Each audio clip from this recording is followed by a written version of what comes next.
Hi friends, आपण या ठिकाणी आज फोर्थ युनिटवरचं एक्झाम्पल बघणार आहोत. फोर्थ युनिटवरती सेकंड हाफमध्ये आपल्याला 3 फेज स्टार कनेक्टेड लोड आणि त्याच्यावरती एक्झाम्पल विचारलं जातं. ओके, ते एक्झाम्पलचा फॉर्मॅट सर्वसाधारणपणे असा असतो. त्याच्यामध्ये तुम्हाला इम्पिडन्स देतील. ओके, त्या ठिकाणी आपल्या सिलेबसमध्ये बघा, लक्षात घ्या, फक्त आर एल लोड आहे. सिलेबसमध्ये आपल्याला आर एल लोड आहे. ओके, त्याच्यामुळं फक्त आर एल म्हणजेच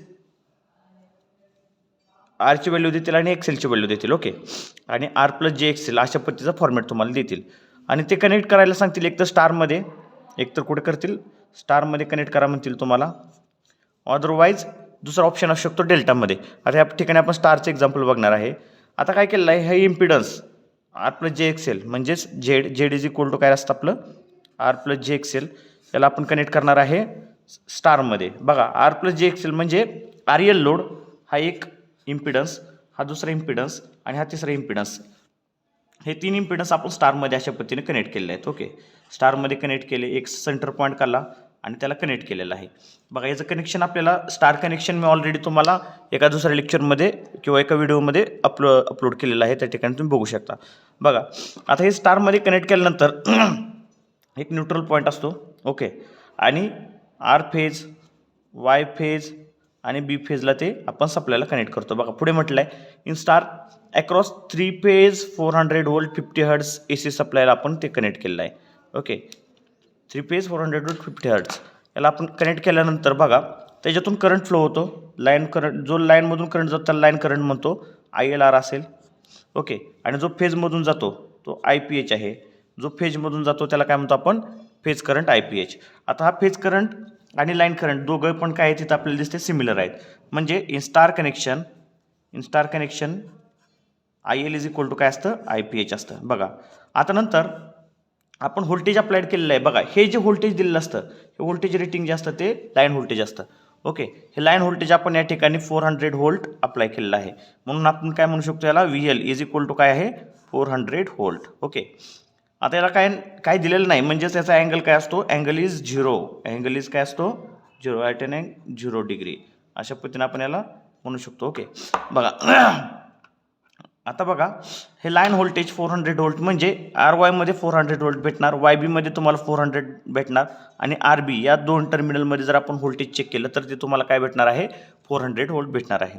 बघा, या केसमध्ये, in case of star, line voltage is not equal two phase voltage. Phase voltage कुठे आहे, या दोन टर्मिनलच्या अक्रॉस व्होल्टेज म्हणजे फेज व्होल्टेज. म्हणजे एका RL लोडच्या अक्रॉस व्होल्टेज आहे ते फेज व्होल्टेज असणार आहे. लाईन व्होल्टेज म्हणजे काय, R आणि Y मधलं व्होल्टेज आहे ते. आता बघा, in case of star connection line voltage आणि फेज व्होल्टेजचं रिलेशन काय आहे, VPH इज इक्वल टू काय असतं, VL/√3. काय असतं, VL/√3 असतं. तर त्याच्यामध्ये आपण व्हॅल्यूज पुट केल्या, 400 divided by √3 is equal to 230 volt आलं. ओके, VPH काय आलं, 230 व्होल्ट. बघा, इथं पण अँगल काय झाला, at an angle of 0 degree. त्याला काय अडचण आहे का, नाही. चला, IL, आता IL काढायचं आहे आपल्याला. IL इज इक्वल टू, आपल्याला काय असतं, I is equal to V/Z असतं. Okay, in case of impedance IL is equal to काय असतं, IL is equal to V/Z असतं. ओके, बघा, आता हा V/Z आपण कसं काढणार आहे, VPH. आता इन दिस केस काय आहे, आपल्याकडे 3 फेज आहे. 3 फेजच्या केसमध्ये आपल्याला IL is equal to IPH आहे. Okay, IL is equal to IPH आहे in case of star connection.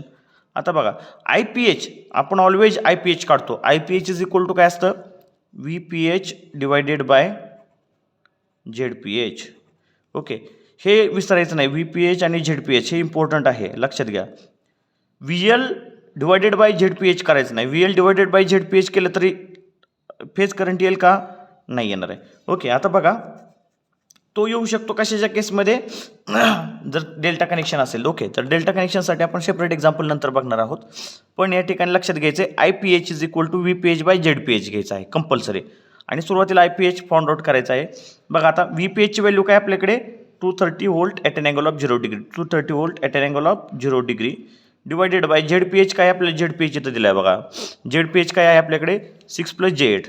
हा 6 + J8 इथं मी मेन्शन केलेला आहे, राईट केलेलं आहे. बघा, याच्यानंतर आपण काल बघितलं दुसरा एक व्हिडिओ मी हे केलेला आहे, अपलोड केलेला आहे. त्याच्यामध्ये बघा काय आहे की जर समजा एक पोलर फॉर्ममध्ये असेल आणि एक रेक्टँग्युलर फॉर्ममध्ये असेल तर त्या ठिकाणी आपण मल्टिप्लिकेशन डिव्हिजन ॲडिशन करू शकत नाही. बघा इथं काय आहे, डिव्हिजन आहे. कॉम्प्लेक्स नंबरची काय आहे, डिव्हिजन आहे.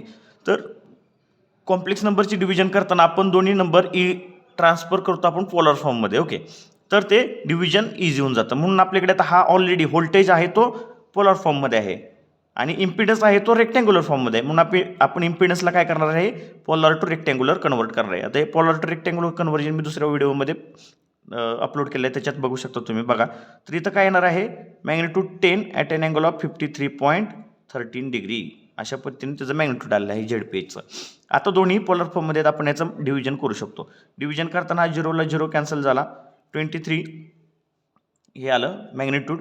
आणि अँगलमध्ये काय करतो बघा, अँगलमध्ये याला काय करतो, अँगलमध्ये न्युमिनेटरचा अँगल मायनस डिनॉमिनेटरचा अँगल 53.13 डिग्री. ह्या दोघांचं कॅल्क्युलेशन केल्यानंतर आपल्याला हा अँगल भेटेल -53.13 डिग्री. IL आलं, IL is equal to IPH असते in case of star connection. म्हणून IL is equal to IPH which is equal to 23 at an angle of -53.13 degree. हे झालं ॲम्पियरमध्ये करंट झाला.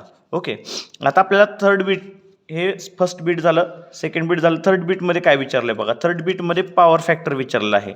ओके, पॉवर फॅक्टर आणि 3 phase active power. Okay, आता बघा power factor find out करताना आपल्याला पॉवर फॅक्टर म्हणजे काय असतं माहीत आहे. पॉवर फॅक्टर म्हणजे cos phi. Phi is nothing but the angle between voltage and current. बघा, व्होल्टेजचा अँगल काय आहे 0 डिग्री, करंटचा अँगल काय आहे -53.13 डिग्री. जर मी 0 मायनस -53.13 डिग्री केलं तर फाय इज इक्वल टू काय येणार आहे 53.13 डिग्री. तर cos phiचा व्हॅल्यू अशा पद्धतीने आपण काढू शकतो आपण. दुसरी गोष्ट, आपल्याला माहिती आहे RL सर्किटमध्ये cos phi आपण कसा काढतो, RL सर्किटमध्ये cos phi is equal to R/Z असतं. आरची व्हॅल्यू 6 ओहम आहे, झेडची व्हॅल्यू 10 ओहम आहे. दोघांचं जर डिव्हिजन केलं तर 0.6 आपल्याला हा cos phi येतो. पॉवर फॅक्टर हा युनिटलेस असतो त्याच्यामुळे तो युनिट येणार नाही. लक्षात घ्यायचं, प्रत्येक ठिकाणी युनिट लिहायला विसरायचं नाही. करंटला युनिट काय लिहिलं आहे आपण, एम्पियर लिहिलेलं आहे. व्होल्टेजला व्होल्ट लिहिलेलं आहे. ओके, अशा पद्धतीनं ते युनिट लिहायचं आहे. तर इथं cos phi ला युनिट आहे का, पॉवर फॅक्टर युनिट नाही, म्हणून आपण या ठिकाणी युनिट लिहिणार नाही आहे.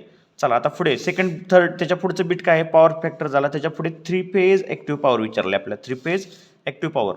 तर ॲक्टिव्ह पॉवर लिहायचं आपल्याकडे 2 पद्धती आहेत. एका पद्धतीमध्ये 3 phase VPH IPH 3 × VPH IPH cos phi हा झाला 3 फेज ॲक्टिव्ह पॉवरचा फॉर्म्युला.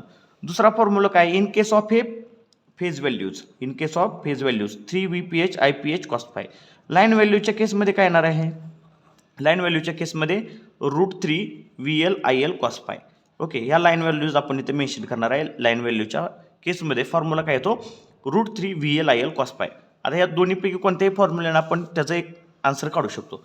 बघा, याचा आन्सर काढताना मी समजा हा फायला फॉर्म्युला फेज व्हॅल्यूचा फॉर्म्युला यूज केला तर काय येणार आहे 3 ॲज इट इज 3 VPHची व्हॅल्यू 230 व्होल्ट, IPHची व्हॅल्यू 23 आणि cos phi काय होता 0.6. याचं कॅल्क्युलेशन केलं तर ॲक्टिव्ह पॉवर ही आपल्याला P ने आपण ॲक्टिव्ह पॉवरला कशाने डिनोट करतो, P ने डिनोट करतो. ओके, ॲक्टिव्ह पॉवर आपण कशाने डिनोट करतो, P ने.